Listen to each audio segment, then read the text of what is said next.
Bienvenidos a esta nueva sesión virtual. El día de hoy vamos a ver y estudiar el límite fundamental trigonométrico. Límite fundamental trigonométrico. Lo que vamos a hacer ahora es deducir este límite fundamental trigonométrico. Para ello, dibujamos la circunferencia unitaria, es decir, la circunferencia que tiene radio 1. Ubicamos un punto en esta circunferencia, trazamos un segmento que parte desde el origen de coordenadas y pasa por este punto, que a la vez determina un ángulo que se forma con el eje X y este segmento. Este ángulo debe estar en radianes y además este ángulo es mayor que 0. Trazamos la altura desde el punto marcado hacia el eje X y formamos un triangulito rectángulo. Para poder obtener este límite trigonométrico, ¿qué es lo que vamos a hacer? Es comparar áreas. Entonces, ¿cuál es el área de este rectángulo? Es base por altura entre 2. Pero vamos a determinar los lados, o la base y la altura, en términos del ángulo θ. Y por tanto tenemos lo siguiente. El cateto adyacente, o la base, respecto al ángulo θ es igual a coseno de θ. Y la altura, ¿sí?, o cateto opuesto respecto al ángulo θ es igual al seno de θ. Entonces, el área de un triángulo es base por altura entre 2, es decir, un medio del coseno de θ por el seno de θ. Listo. A continuación, marcamos el sector circular formado por el ángulo θ y radio 1. Entonces, recordando, el área de un sector circular es igual a un medio del ángulo por el radio al cuadrado. Como el radio es 1, entonces el área es igual a un medio del ángulo, nada más. Y como podemos ver, este sector circular tiene mayor área que el triángulo que hemos formado inicialmente. Por tanto, se cumple la siguiente desigualdad. A continuación, formemos el triángulo rectángulo de base 1 y altura tangente de θ. Esta altura se obtiene mediante las fórmulas trigonométricas que ya conocemos. Entonces, ¿cuál es el área de este triángulo? Es igual a un medio de la base por la altura. Como la base es 1 y la altura es la tangente de θ, entonces el área obtenida es tangente θ entre 2. Como también podemos observar, este triángulo tiene mayor área que el sector circular. Por tanto, se cumple lo siguiente. Gracias a estas desigualdades de la comparación de las áreas, vamos a obtener nosotros el límite fundamental trigonométrico. Entonces, continuando. Lo primero que hacemos es, a este sistema de inecuaciones, multiplicar por 2. De donde obtenemos lo siguiente, que el seno de θ por el coseno de θ es menor que el ángulo θ, y este es menor que el seno de θ sobre el coseno de θ.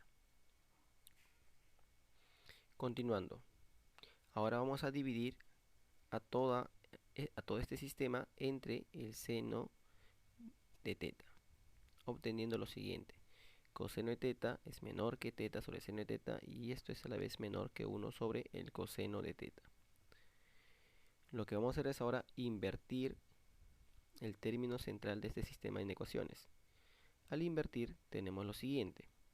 El seno de θ sobre θ es mayor que el coseno de θ y menor que 1 sobre el coseno de θ. Como el ángulo θ es mayor que 0, entonces nosotros podemos tomar límite cuando θ se acerca a 0 por la derecha.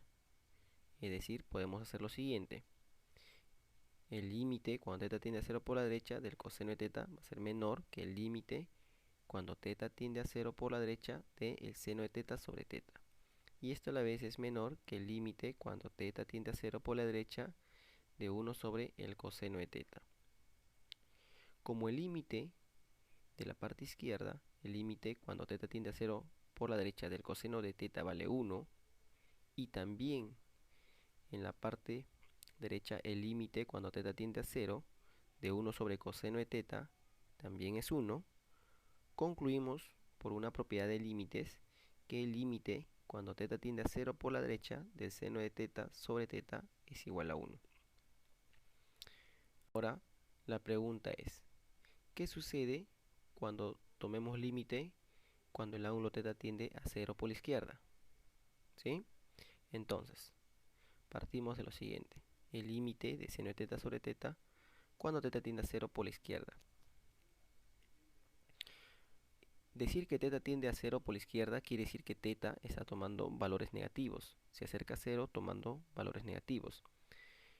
Entonces, vamos a dar forma a este límite. Multiplicamos por menos arriba y abajo. Recuerden que el signo menos en el numerador, ¿sí? El signo menos de seno de teta se puede escribir así. Seno de menos el ángulo teta sobre menos teta. Entonces, si teta toma valores negativos, menos teta tomará valores positivos. Por tanto, sigue funcionando, se puede aplicar el límite obtenido anteriormente. Y esto se puede escribir así. Por tanto, este límite es igual a 1. Entonces, así obtenemos que el límite del seno de teta sobre teta, cuando teta tiende a 0 por la derecha es 1, y el límite de seno de teta sobre teta, cuando teta tiende a 0 por la izquierda, también es 1. Concluimos entonces que el límite del seno de teta sobre teta, cuando teta tiende a 0, es igual a 1. Y justamente a este límite se le conoce como el límite fundamental trigonométrico.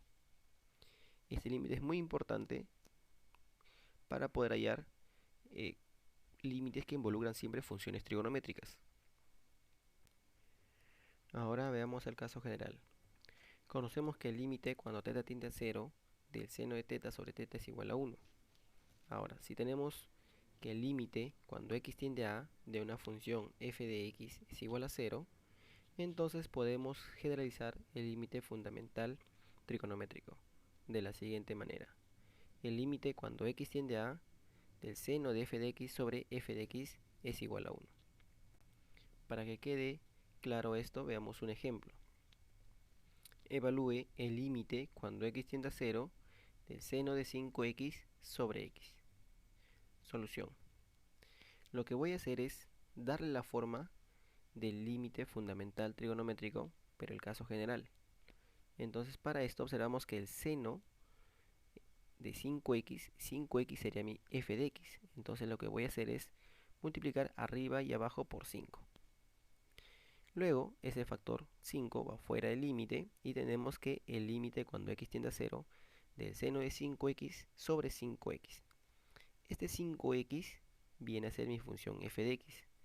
Entonces, recordando la propiedad, tenemos lo siguiente, que este límite es igual a 1.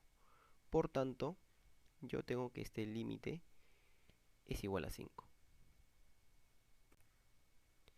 No olvides que el límite fundamental trigonométrico es 1 solamente si x se mide en radianes. ¿Sí? En la ClassPad hay que tener mucho cuidado. Si nosotros escribimos el límite cuando x tiende a 0 del seno de x sobre x, hay que darnos cuenta que en la parte inferior, justo donde está marcado con un círculo, aparezca radianes. En la ventana izquierda nos damos cuenta que está en grados hexagesimales y por tanto no nos da la cantidad de 1. Nos da 0.01745 aproximadamente. Y cuando en la parte inferior, cuando está en radianes, sí nos da el valor de 1.